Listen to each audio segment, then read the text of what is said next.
Hello and welcome to my studio. Today I'm going to be showing you how I painted this tranquil lake and mountain scene with yachts.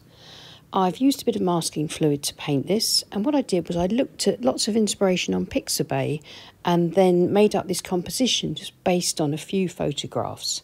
So I've drawn out some distant mountains and a few yachts, and you can see here I've covered the front yacht with masking fluid on its hull and its sail to preserve the white of the paper, and I've put a little thin line of masking fluid on the masts of the tiny distant yachts. I'm going to be painting it wet in wet on Milford 100% cotton cold press watercolour paper. It's taped to my board. My board's at an angle of about 30 degrees, and I'm using my large 1.5 inch modeler brush to wet the sky, leaving a few dry patches so that I can retain some white areas and some slightly harder edges in the sky. I'm using a mop brush to drag some cobalt blue mixed with a little bit of cerulean blue across the sky, leaving some gaps here and there for those little feathery summer clouds. And then I'll add a bit of burnt sienna to the sky colour to create a nice soft grey to start painting the mountains. And then back to those two blues, dragging some dry brush across the water.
I've added some burnt sienna to my watercolour, which was cobalt blue and a bit of cerulean blue, and dragging across some more dry brush and some stronger, more desaturated blue and grey across the water, still trying to keep a bit of dry brush but beginning to add some shadows. Using the flat brush to lift out a little bit of paint here and there to add variety, and then dragging some of the darker paint through and applying a bit more with the flat brush too. Keeping the brush strokes horizontal, this way we keep the water looking flat.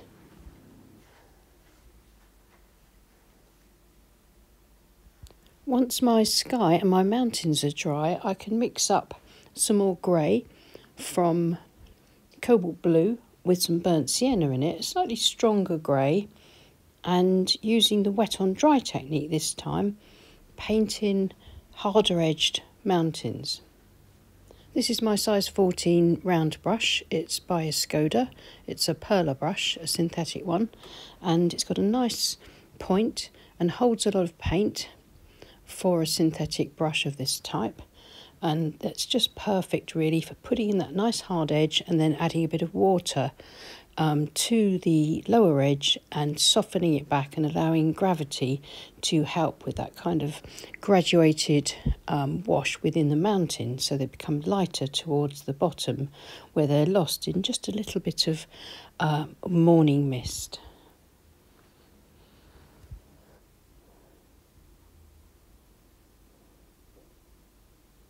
Again, keeping my brush strokes horizontal. Now this is a little scrubber brush. It's by Rosemary & Co. It's got little short soft bristles, and I've dipped it in some clean water and I'm using it to lighten back that hard edge that I don't want for the distant mountain. I want it to be a lot paler there, so if I can remove that edge carefully with this little scrubber brush. It's called an eradicator brush, I think, the actual name of it, and it's really useful. And now I can put in my paler mountains.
And now working again with the Mottler brush and the flat brush to put in some darker greys across the foreground, still trying to keep a bit of dry brush, maybe wiping back a bit here with a tissue and then putting in some slightly darker shadows into the water, but trying to sort of keep the brush strokes horizontal again and the dry brush horizontal and the shadows, and that just keeps the water fairly flat.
I can use the flat brush and carefully put a little bit of this darker grey immediately below the yacht in the foreground to just indicate a little bit of reflection in this sort of reasonably still water. And once I'm sure the painting is dry, I can remove the masking fluid. I can rub it with a clean finger. And we're left with the boats to paint now. I'm going to use a small calligraphy brush and paint in some Payne's grey at the base of the hull, where the hull meets the water, and sort of to indicate the anti-fouling paint, which is darker, but also the shadow underneath the hull. Then I'll put a few darker marks carefully into the rest of the boat for the cabin, and a few sort of suggested details, and then a little bit of lighter grey shadow onto the sail on the shadow side.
And then a bit of detail and shadow for the sail, and a suggestion of a mast.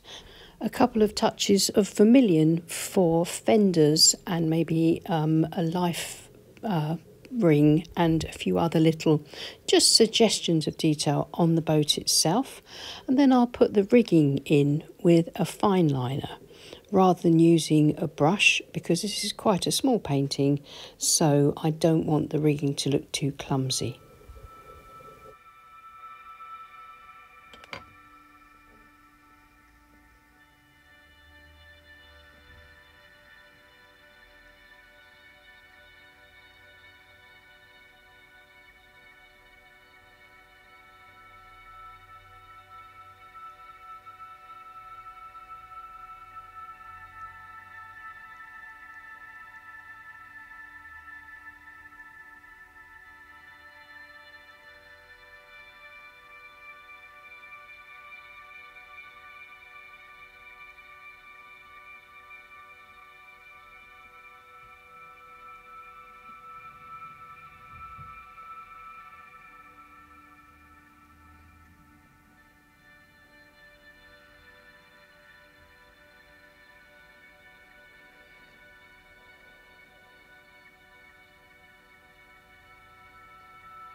And that's this little painting finished. I'm going to remove the tape, see how it looks with its clean white border, and also try to show you how it looks in real life, rather than sort of this duller version with the poor lighting in my studio. It's a bit of a dull day again after a beautiful, glorious spring day yesterday. We've got the grey clouds are back today for May Day, but never mind. Right, here's a photograph of it looking the way it looks in real life, and I'm really pleased with it. It's light, it's fresh, it's vibrant.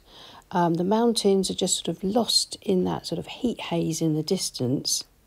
And I think there's just enough detail on the boats for them to be fairly convincing. I think the water's a little bit overworked. I managed to remove a little bit of the grey before I got this photograph to show you. So just lightening it up a little bit allowed those lovely clean colours to come through from just using 3 colours, the cerulean blue, the cobalt blue and the burnt sienna, to create the varying shades of blue and grey. And then the addition of some darker Payne's grey details on the yachts, along with a touch of vermilion and the fine liner rigging, I think just helps them to stand out nicely. Well, I hope you enjoyed that. Hopefully there'll be more of the same in the near future, which will give me a chance to practice my water and my boats again, because I haven't really painted anything like this for a while now.